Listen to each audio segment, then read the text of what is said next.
cirugía. El día de hoy vamos a hablar de hemorragia subaracnoidea espontánea, un enfoque para el médico general, como se viene haciendo pues en la charla de los lunes. Entonces, para empezar, pues quería traerles pues como esta guía como de consulta, ¿cierto? Esta guía fue publicada en mayo de este año. Es la guía pues para el manejo del paciente con hemorragia subaracnoidea de origen aneurismático y pues está, digamos, de fácil consulta y libre en internet. Entonces, para empezar, pues la definición, la hemorragia subaracnoidea pues es una colección, básicamente una hemorragia que se encuentra en un espacio entre la aracnoides y la pía madre. Como vemos en la imagen izquierda y pues recordando, tenemos, digamos, tres capas o tres meninges, la dura con su capa interna y externa, la aracnoides y la pía madre. En ese espacio subaracnoideo, usualmente, digamos, encontramos líquido cefalorraquídeo y es traspasado pues como por vasos importantes, arterias y algunas venas que, digamos, van a explicar su ubicación y la distribución pues como del sangrado.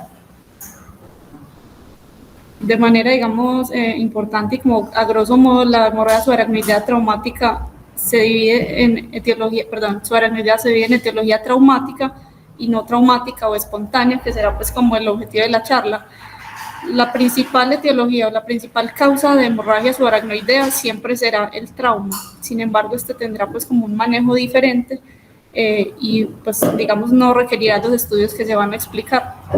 Como vemos al lado derecho, la etiología, digamos, no traumática o espontánea, en el 85% de las veces se va a explicar por un sangrado aneurismático.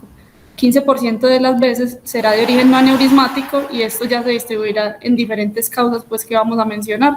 El 10% de las veces será asociado a una hemorragia perimesencefálica idiopática benigna y 5% de la convexidad. En esta imagen que vemos aquí al lado izquierdo es un corte axial de una tomografía de cráneo.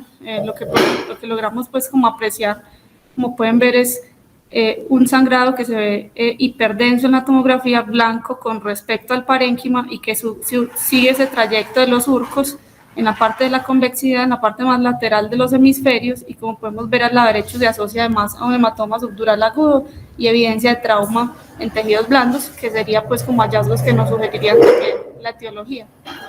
En cuanto a las no aneurismáticas del grupo, digamos, espontáneas o de la convexidad, tenemos pues múltiples etiologías. La mayoría de veces será explicada por vasculitis, enfermedades granulomatosas, malformaciones arteriovenosas, trombosis, uso de anticoagulantes o síndromes pues como de vasoconstricción reversible, e incluso uso de simpático-miméticos en nuestro contexto como la cocaína. Para hacer el abordaje inicial, digamos que es importante pues valorar la distribución de ese sangrado en la tomografía, que es lo que nos va a orientar hacia la posible causa. Es importante pues conocer, digamos, en la anatomía la presencia pues de lo que son las cisternas, que son atravesadas por estructuras pues neurovasculares importantes. Entonces aquí pues describimos lo que es la cisterna interhemisférica, la cisterna supracelular, las cisternas perimesencefálicas con la cisterna crural, ambiens y el sistema ventricular como del cuarto ventrículo, el tercer ventrículo y el valle silviano, que es lo que necesitamos pues como identificar en la tomografía. Entonces, para hacer el abordaje inicial en el diagnóstico por imagen, la distribución de esa hemorragia subaracnoidea en la imagen nos va a orientar a la etiología. Como vemos en el lado izquierdo, es una tomografía, un corte axial con una hemorragia subaracnoidea que se ubica específicamente a nivel de la cisterna interhemisférica, ambos valles silvianos, y de la cisterna supracelular pareciera que se extendiera al resto de cisternas, que sería pues o correspondería por su ubicación o territorio a una hemorragia aneurismática.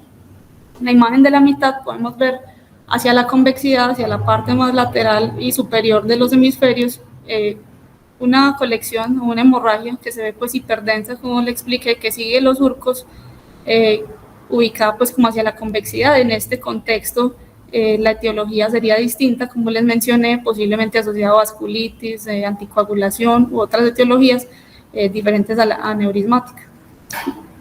Esto pues es el ejemplo de la convexidad. No se encuentra sangrado a nivel de las cisternas de la base ni a nivel del valle silviano, y en el caso de la hemorragia perimesencefálica benigna va a ser específicamente un sangrado que vamos a encontrar a nivel de las cisternas de la base, en este caso, por ejemplo, casi siempre a nivel de la cisterna interpeduncular o prepontina, que se limita a esta ubicación, que no se encuentra en valles silvianos, y la clínica del paciente adicionalmente será diferente, será una cefalea pues que es más insidiosa, de inicio más lento, típicamente no es un sangrado arterial, sino que es un sangrado venoso.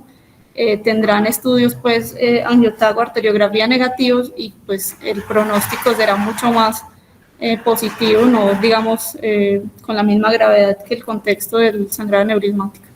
Entonces, para abordar ya específicamente el sangrado aneurismático, tenemos este caso, una paciente de 61 años, antecedente de hipertensión, tabaquismo, consultó por una cefalea intermitente de una semana, hace 4 horas, exacerbación con la peor cefalea de su vida, náuseas, vómito y un posterior evento sincopal. Ingresa a la institución hipertensa, somnolienta, un Glasgow 14-15, isocórica, sinoculoparesias, con rigidez de nuca. Esta es la tomografía.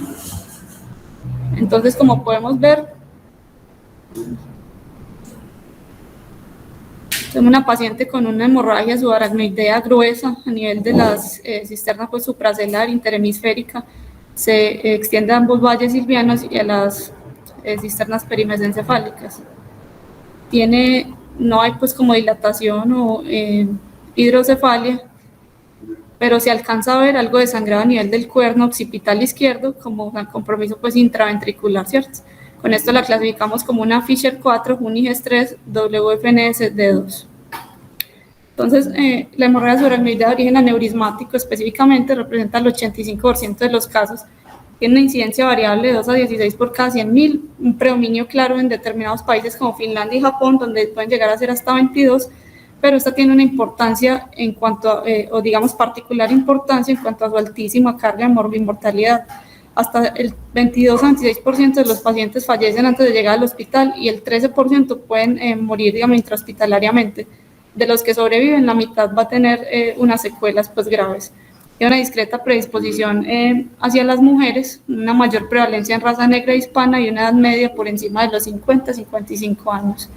Hay unos factores de riesgo descritos claros, digamos que los modificables más conocidos son la hipertensión y el tabaquismo con reportes de pues, ORs hasta de 5, uso de alcohol, drogas simpático-miméticas de nuestro contexto como la cocaína, y tiene una clara asociación con algunas enfermedades del colágeno, como la enfermedad renal poliquística, el síndrome de Ehlers-Danlos o la displasia fibromuscular.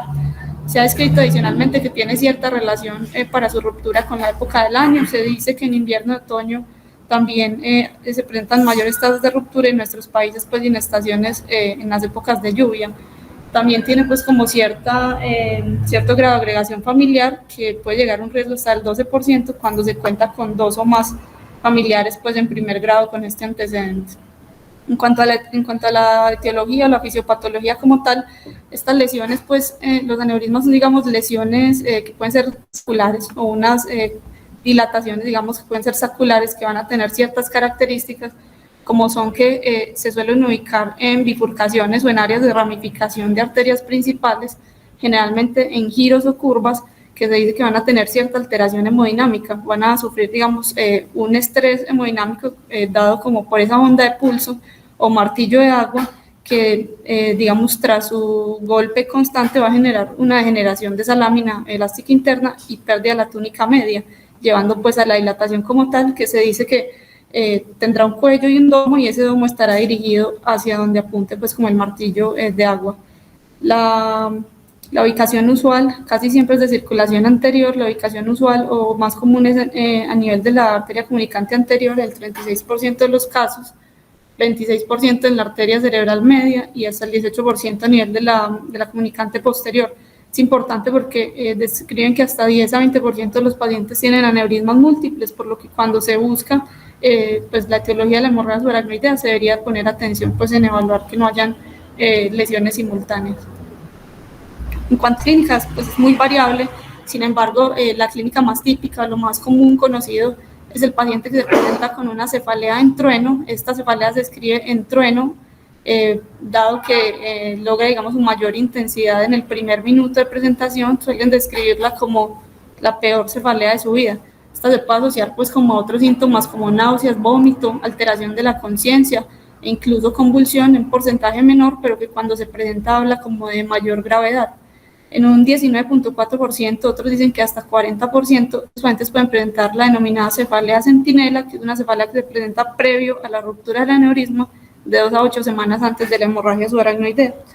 En el 35% de los casos, estos pacientes pueden presentarse como con meningismo, con la rigidez de nuca asociada, y esto es importante para el diagnóstico diferencial con la meningitis. Otros hallazgos del examen físico pues son variables, entre ellos tenemos, por ejemplo, en el 40% el síndrome de Terson, que es una hemorragia vítrea, que se puede presentar en realidad en el contexto de cualquier sangrado intracraneal por aumento de la presión intracraneal, y dependiendo de la ubicación del aneurisma también podríamos tener uno que otro síntoma, por ejemplo, como vemos, o signo, como vemos pues en la imagen de superior derecha, en el contexto de un aneurisma de la comunicante posterior, por su relación anatómica con el tercer par, el paciente o la paciente podrían presentar un compromiso, una parálisis del tercer par con midriasis, ptosis, desviación lateral de la mirada y abolición pues, del reflejo fotomotor.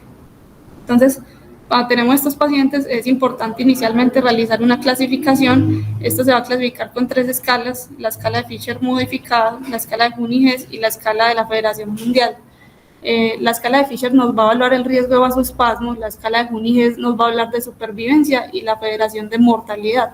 Esto es importante también para definir el manejo inicial y pues sí, algo del pronóstico. Entonces, la escala de Fisher, como vimos en el caso inicial, se clasifica de 0 a 4 según la presencia o no de hemorragia subaracnoidea fina o gruesa, que será mayor o menor de 1 milímetro, y la presencia de hemorragia intraventricular.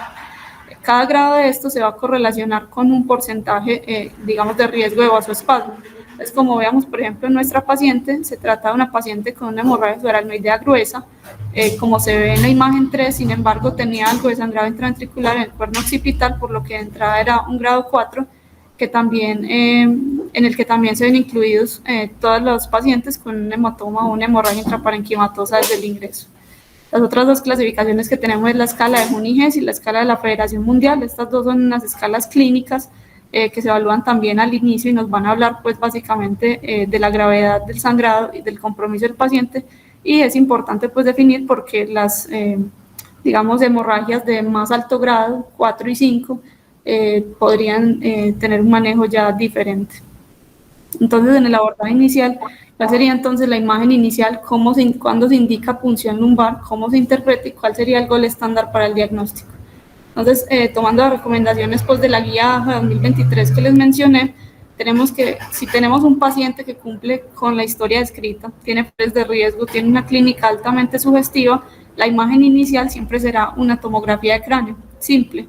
Esa tomografía de cráneo nos permite valorar la hemorragia subaracnoidea con una sensibilidad hasta el 98.7%, y se describe en la guía que una tomografía normal en las primeras 6 horas sin un déficit neurológico focal nos permite descartar, digamos, con tranquilidad la hemorragia subaracnoidea, pasándose por alto menos de 1.5 casos por cada 1000. Esta sensibilidad va a disminuir a las 24 horas al 95%, al séptimo día 50%.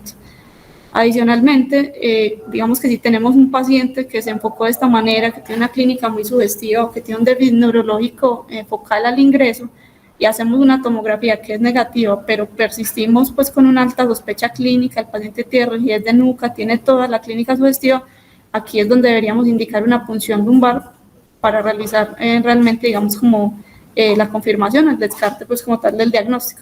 En la punción lumbar, ¿qué es lo que buscamos? Esta tiene pues como una mayor sensibilidad en las primeras 12 horas del sangrado, y básicamente lo que vamos a buscar es santocromía y ciertos hallazgos en el citoquímico. La santocromía no es más que la coloración amarillenta del líquido cefalorraquídeo, que hablará pues como de la presencia de eritrocitos al menos por 2 horas en el líquido, y los hallazgos pues que debemos buscar en el citoquímico será la presencia de hematíes. Se dice que más de 10 hematíes por campo. Sin embargo, la presencia de cualquier eritrocito en líquido debería ser anormal, y es usual en estos pacientes que encontremos de 400 a 1000 células por centímetro cúbico. Por milímetro cúbico. Adicionalmente, debemos buscar la presencia de eritrocitos crenados, que es lo que nos va a ayudar también a diferenciar la hemorragia del trauma o la punción postraumática, ferritina y dímero D positivos. Entonces, para el diagnóstico tenemos pues que se tienen pues como múltiples ayudas actualmente. Estas son unas imágenes, esta es una imagen de un angiotac con una reconstrucción 3D que ahora pues tenemos como a la mano, y que de hecho es una ayuda pues como muy disponible, usualmente permite pues como realizar una valoración anatómica, digamos como de toda la vasculatura y realizar un adecuado diagnóstico diferencial. Se usa y es muy útil porque está a la mano, está disponible, es más rápido. Sin embargo, pues no hay que olvidar que el gol estándar sigue siendo pues como la arteriografía, y la arteriografía pues con la reconstrucción 3D. Entonces, ¿cuáles son los problemas pues, con la hemorragia subaracnoidea o qué es lo que debemos vigilar en la evolución? Usualmente, pues, estos pacientes pueden presentar complicaciones como resangrado hasta en el 4% de los casos, en las primeras 72 horas principalmente. Desde el inicio hasta el día 21 podrían presentar vasos pico entre el día 7 y 10, y en cualquier momento de la evolución se debería descartar deterioro por otras causas como hidrocefalia o trastornos hidroelectrolíticos. Entonces, para una descripción pues como rápida, el vasoespasmo, que es una de las complicaciones, básicamente se debe como a esa disminución del calibre del vaso y aumento de la velocidad del flujo en la arteria, secundarios de irritación del mismo por los radicales libres, por la presencia de la sangre a nivel de las cisternas. El vasoespasmo en realidad es un fenómeno angiográfico, se puede presentar del 40 al 70% de los pacientes, sin embargo, con un pico pues, entre el día 7 y 10, sin embargo, aproximadamente el 50% de los pacientes presentarán pues como algún grado de clínica. Cuando estos pacientes presentan vasoespasmo, persisten en el vasoespasmo y se deterioran cumpliendo estos criterios, se denominará pues como isquemia cerebral tardía. Esto es fundamental porque esta es la principal causa, pues digamos, como de deterioro, muerte y discapacidad pues en estos pacientes. Esto pues solo como para, digamos, mencionarlo y que lo conozcan. Se suele clasificar, se suele seguir y se suele clasificar con el Doppler transcraneal. Tenemos otras ayudas como la angiografía, el SPECT, la TAC por perfusión, pero el Doppler transcraneal suele ser el estudio de elección por su disponibilidad, porque se puede hacer a la cabecera del paciente, que no es doloroso y es costo efectivo. Usualmente pues se valoran esas velocidades pues que van a estar aumentadas, toda velocidad mayor a 120 es vasoespasmo, o se generará un índice que es el índice de Lindegard, que cuando esté por encima de 3 nos hablará siempre de vasoespasmo, y este lo clasificaremos como leve, moderado, severo, según estos valores. Entonces, en ese manejo inicial que describimos, el paciente entonces siempre se debe abordar pues como con la secuencia conocida del ABCDE. Hasta el 30% de estos pacientes van a tener un deterioro neurológico tal que va a requerir pues como que se asegure la vía aérea y otros cuidados.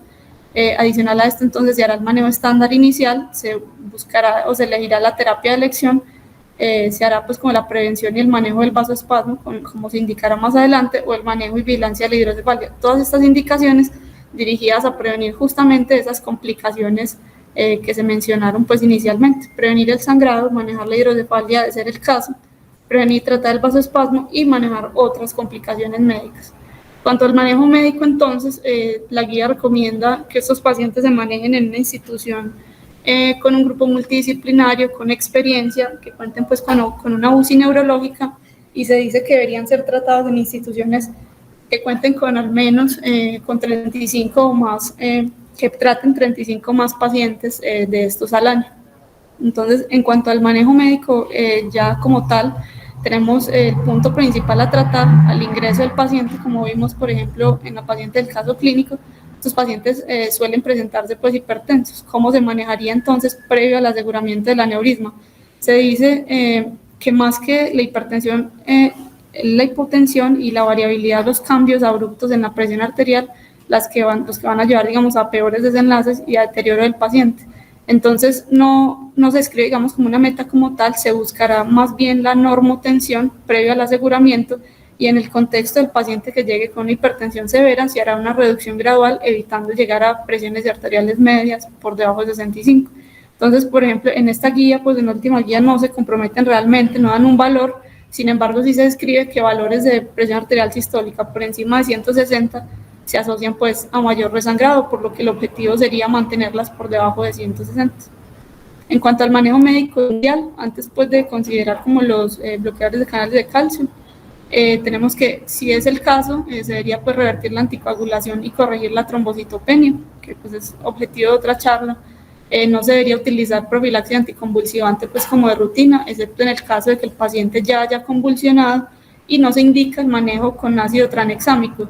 En el estudio ULTRA, en el ensayo ULTRA, se intentó evaluar digamos, la utilidad del ácido tranexámico con una administración ultra temprana en estos pacientes, evaluando pues como la asociación con el resangrado, y no se demostró pues como un beneficio con su uso. Asimismo, el manejo inicial es importante hacer un adecuado control de la glicemia. Se dice que la hiperglicemia al ingreso o en las primeras 72 horas también se asocia a mayor vasoespasmo y pobres desenlaces, con una meta menor a 180, no hubo diferencia pues con los esquemas más estrictos, menores a 120. En cuanto a la terapia entonces de elección, esto pues será ya pues como decisión del neurocirujano, pero para aclarar o para hacer como una explicación como grande o somera del caso, tenemos dos opciones. Tenemos una opción quirúrgica que será pues el clipaje como tal del aneurisma, ¿cierto? Y tenemos la opción del manejo endovascular. Para estas tenemos, usualmente pues se ha realizado por la craniotomía pues como pterional. Sin embargo, se tienen otras técnicas ahora menos invasivas y técnicas mini open, y en cuanto al manejo endovascular, se ha realizado pues sea por coils o stent o diversores de flujo, dependiendo pues como de la anatomía y la ubicación del aneurisma. Esto pues siempre ha sido motivo de discusión. Realmente la decisión a tomar dependerá más como de la casuística y de la experiencia del cirujano. En teoría, cualquier aneurisma podría operarse o cualquier aneurisma podría manejarse de manera endovascular, pero hay como unas pautas grandes a seguir, y esta decisión debería ser tomada siempre por un grupo multidisciplinario y en una conversación pues constante. Que es lo importante o lo más importante a puntualizar aquí es que asegurar el aneurisma tempranamente es la única intervención que ha demostrado reducir el resangrado, y que extrapolando los resultados del estudio ISAT, pues que es el estudio o el ensayo, digamos, uno de los ensayos de mayor importancia, en los que se extrapolan las recomendaciones de la guía, siempre se debería hacer el tratamiento pues o asegurar el aneurisma en las primeras 72 horas. Entonces la guía sí da como orienta o pues nos da como unas pautas para la toma, digamos, de las decisiones. En general se sabe que todo paciente con hemorragia subaracnoidea, siempre y cuando presente, digamos, un hematoma, una colección, digamos, hematoma intracerebral, el manejo de elección pues sería quirúrgico, realizar drenaje del hematoma y un clipaje pues del mismo. Esto extrapolado también de un RCT que evaluaba pues como pacientes con hemorragia subaracnoidea en ese momento con hematomas pues mayores a 50 centímetros cúbicos, y demostró que presentaban pues con una menor mortalidad del 27% versus 80% en el grupo de manejo endovascular. Asimismo, extrapolando resultados del estudio ISAT, se demostró que los pacientes menores de 50 años que eran llevados a manejo con clipaje quirúrgico, pacientes jóvenes, presentaban una mayor expectativa de vida y protección a largo plazo con el clipaje quirúrgico, por lo que como resultado de esta recomendación, en la guía se recomienda que sea el manejo de elección en los pacientes menores de 40 años y considerar manejo endovascular más bien en pacientes de mayor edad o mayores de 70 años. Asimismo, si bien, digamos, cualquier aneurisma podría ser manejado quirúrgicamente, y esto dependerá más, digamos, de la experiencia del neurocirujano, y que digamos, en manos expertas podría también realizarse con unos buenos resultados. En general, la guía recomienda, basado en 2 RCTs pues, que se explican, que cuando el aneurisma es de circulación posterior, podría realizarse más bien manejo endovascular, pues se ha asociado, digamos, a tasas de muerte y dependencia pues más bajas. En ambos procedimientos, digamos, tienen riesgos, tienen complicaciones, ninguno es inocuo. El manejo endovascular, digamos, se ha asociado a mayor resangrado y a algunas tasas de recanalización. Se dice que el clipaje quirúrgico se asocia también a una mayor incidencia de convulsiones. Sin embargo, y la conclusión de la guía en este punto es que al hacer la comparación entre ambas terapias, si bien se demuestra que hay mayor beneficio con el uso de manejo endovascular a 1 año, no hay ninguna diferencia en muerte y desenlace funcional a 5 años. Este pues es como una parte ya en los aneurismas típicamente blister-like o tipo pues ampolla o de pared lateral. No se realiza con coil ni clipaje, sino que va a requerir pues como bypass o uso de diversor de flujo, que tienen iguales tasas de mortalidad. Ya en cuanto al manejo médico para la prevención del vasoespasmo, tenemos específicamente lo que es el nimodipino. Este nimodipino se administra de forma oral, es un bloqueador de los canales de calcio. no se ha avalado pues como su uso intraarterial.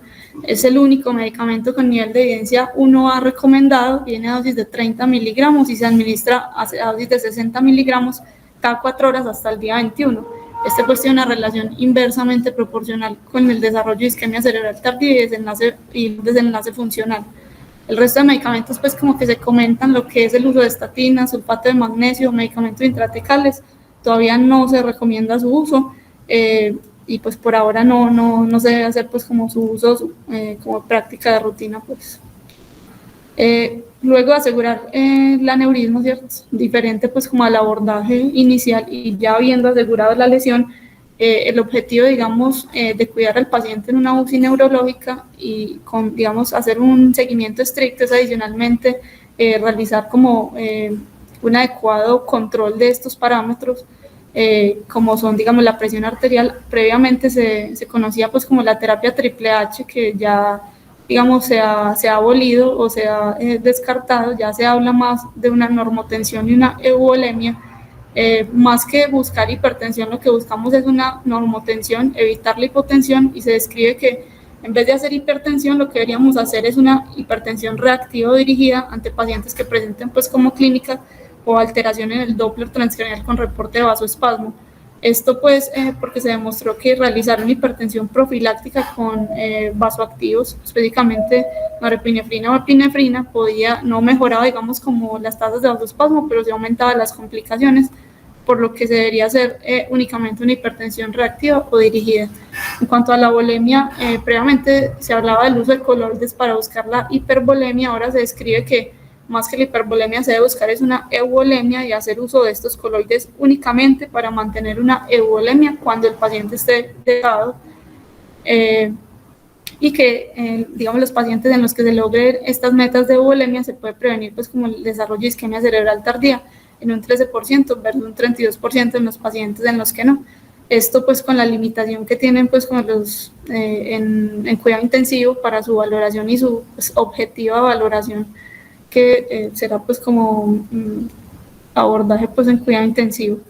En la guía como tal no se describe tampoco un valor de hemoglobina meta, sin embargo se sabe que la anemia empeora, digamos, el pronóstico de estos pacientes. No hay consenso en cuanto al valor de hemoglobina, pero en algunos, digamos, de la bibliografía reportaban que se deberían buscar valores entre 8 y 10. Sin embargo, tampoco hay un consenso pues al respecto. Entonces, ¿cómo se hace ese seguimiento del paciente luego de haber asegurado el aneurisma y luego de instalar pues como medidas estándar? Usualmente entonces, como dijimos, vamos a hacer un Doppler transcranial diario hasta el día 14, o se puede hacer seguimiento también con las técnicas de perfusión. Según la última guía también reportan que estos pacientes, pues cuando no sea posible hacer un seguimiento clínico, uno podría seguirlos con Doppler transcranial y electroencefalograma si no es observable pues clínicamente. Esto con el objetivo de valorar cambios clínicos, deterioro, lo que describimos ahorita, convulsión, deterioro del Glasgow, algún grado de focalización y cambios a nivel de las velocidades o del índice que nos sugieran pues presencia de vasoespasmo y nos orienten, digamos, hacia la presencia de este y requerir otro manejo. Si el paciente presenta clínica, deterioro o vasoespasmo, el paso a seguir inicial será optimizar esas medidas de manejo estándar, como dijimos, lograr las metas, digamos, de presión arterial, la euvolemia, y de persistir o presentar un vasoespasmo severo, será necesario pues hacer unas técnicas de rescate con la panangiografía, como son la angioplastia química y la angioplastia con balón. Esto no es más pues que introducir el nimodipino intraarterial buscando pues hacer como una reapertura de ese vaso que presentó, digamos, el vasoespasmo, o una angioplastia con balón, haciéndolo mecánicamente, indicado específicamente en los vasos pues como más proximales, cuando el vasoespasmo se presenta a nivel de A1, M1 o P1. Ambos procedimientos pues tienen como el mismo grado de evidencia. En cuanto a la hidrocefalia, tenemos pues que esto puede presentar hasta en el 15-87% de los pacientes, muy variable, pero es usual. Usualmente pues cuando estos pacientes presentan el deterioro clínico y se descarta pues como otra etiología, sea alteraciones hidroelectrolíticas o vasoespasmo, se realiza un ataque de cráneo evidenciando pues una dilatación ventricular con paso transependimario, lo que indicará pues la realización de una derivación ventricular externa. Hay ciertos predictores para dependencia, digamos, de esta derivación, es decir, que el paciente requiera de una derivación definitiva, que se presenta aproximadamente en el 8.9 a 48% de los casos, y esto se realizará pues digamos ya como tal por el grupo de neurocirugía o en el seguimiento pues como tal en la UCI, pero es importante pues que conozcan que es una de las causas de deterioro neurológico. Otras complicaciones médicas pues como a mencionar en estos pacientes es la presencia de fiebre o SIRS. Es común en los pacientes con hemorragia subaracnoidea que presenten una respuesta inflamatoria sin un foco infeccioso como tal, o incluso fiebre, que no necesariamente es de origen infeccioso, a veces puede ser de origen central, que típicamente pues era refractaria al manejo con antipiretos y explicará una mayor estancia en UCI tras ese rastreo microbiológico. En un porcentaje considerable los pacientes van a presentar enfermedad tromboembólica y hiponatremias o trastornos del sodio, que se deben siempre buscar como causa de deterioro, y en porcentaje ya menos considerable, y esto pues como para mencionarlo solamente, existen algunos compromisos hemodinámicos en la parte cardiovascular descritos y asociados a la hemorragia subaracnoidea, como es el SDRA y el síndrome pues como el miocardio aturdido, en el que presentan pues como una miocardiopatía y se pueden presentar o debutar con paro pues o muerte súbita. Esto porque es importante, porque lo menciono, porque cualquiera de estas complicaciones médicas que pueden presentar los pacientes, diferentes como a las complicaciones usuales del paciente en UCI, ¿cierto? Que siempre tendrá pues como mayor riesgo de procesos infecciosos y todo lo que sea relacionado con el tubo cuando sea el caso, empeorarán el pronóstico y el desenlace funcional de estos pacientes diferente a las complicaciones ya conocidas. Entonces esto es un continuo, no es una lista de chequeo, es una evaluación constante que se debe hacer pues como el paciente desde el ingreso, intentando digamos minimizar esos riesgos iniciales, esas complicaciones, tratando pues las complicaciones usuales, vigilando lo que es lo que mencionamos sobre las complicaciones pues como más comunes, las complicaciones médicas, y realizando pues como un adecuado acompañamiento y una recuperación al paciente con un seguimiento pues posteriormente y a largo plazo. Entonces ya como la solución del caso clínico, esta paciente finalmente se le hizo un estudio diagnóstico que demostró que tenía un aneurisma de la arteria comunicante anterior de 6.5 milímetros. En este caso fue llevado a manejo endovascular con coils. Se le hizo seguimiento en UCI, se instauraron pues como las medidas estándar descritas, y entre el día 9 y 10 presentó un Doppler transcranial con vasoespasmo severo. A pesar de que se optimizaban las medidas, se tornó somnolienta con monoparesia de miembro inferior derecho. Se le realizó este ataque de cráneo, en ese momento se llevó a angioplastia química, se realizó en 2 ocasiones. Sin embargo, y a pesar de esto, la paciente presenta, digamos, en este ataque control con unas áreas de isquemia ya establecidas.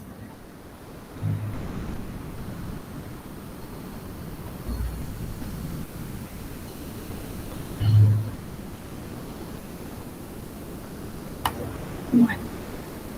Entonces, pues ya como para dar solución al caso clínico, tenemos que era una paciente de 55 años con unos factores de riesgo claros, una clínica que era muy sugestiva, tenía los hallazgos típicos pues que describimos, un ataque de cráneo que orientaba hacia una etiología aneurismática, por lo que el manejo inicial pues en el que debíamos incurrir era cuidados en UCI, buscar esas metas de normotensión, iniciar pues el nimodipino, realizar un abordaje diagnóstico inicial con angiotac o arteriografía, cuál fuera la elección, y según el resultado pues la elección de la terapia. Una vez se asegurara el aneurisma, entonces vigilaríamos a esta paciente en UCI hasta el día 14, buscaríamos esa normotensión con hipertensión dirigida, euvolemia, uso de nimodipino hasta el día 21 como se describió, haciendo un seguimiento clínico y con Doppler transcranial hasta el día 14, optimizando siempre pues como esas medidas clínicas estándar y haciendo uso pues como de las terapias de rescate cuando fuera el caso y según la sospecha, vigilando además pues las otras complicaciones clínicas que podían asociar o empeorar el deterioro del paciente y cambiar pues como el pronóstico. Bueno, gracias. Eso era pues como lo que traía para mostrarles.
que buscamos